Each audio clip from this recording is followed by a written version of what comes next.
remember the launch of Perpetual's UK equities fund in 1979, and the first thing that struck me at the time was how they seemed different from their rivals. And adding a UK fund to an already successful global fund showed that they weren't scared to think independently and follow their convictions in order to get results. They were definitely one to watch.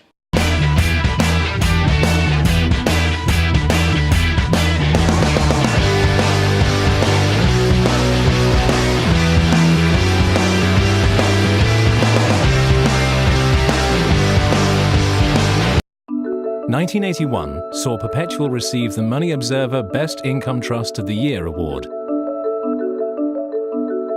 This was to be the first of many.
When the board of Edinburgh Investment Trust plc recently decided to continue its relationship with Invesco Perpetual and with Mark Barnett managing the company's portfolio, we took many factors into careful consideration.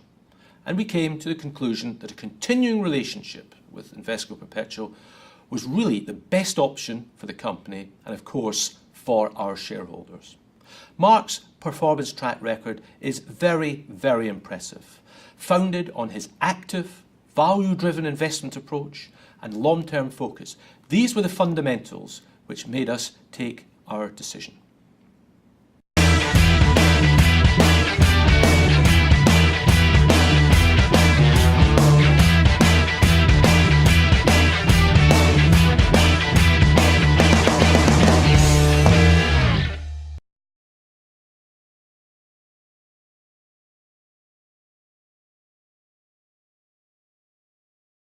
There are a few things that you need in order to deliver, I believe, value or superior value from the stock market. You need to have patience. Things don't turn out necessarily in the way that you had envisaged or in the time frame that you've envisaged. Sometimes they happen quicker than you thought. But often you find situations where the stock market is slower to understand or appreciate the qualities of a business, and you need to be able, therefore, to stick to your knitting, really.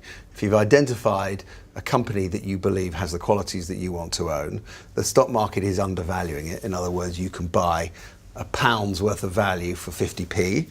Then if the company doesn't change, but the stock market's perception of that company changes, then gets worse, then you have to be patient in realizing value of that holding. What's important is, though, that the management team are delivering on what they said they were going to deliver. The industry dynamics remain the same, and that and therefore you are confident that you are backing your judgment that this is the right business to be invested in.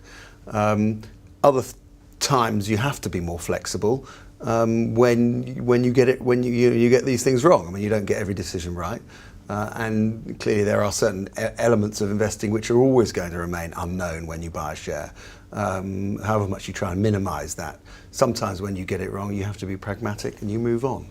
But in cases where the stock market is mispricing an asset, that you have to be patient in order to realize value.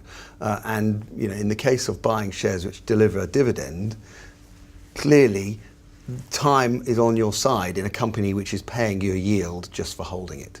and that's, that, if you like, is the advantage of being a long-term investor, where dividends are kind of a crucial part of what you're doing.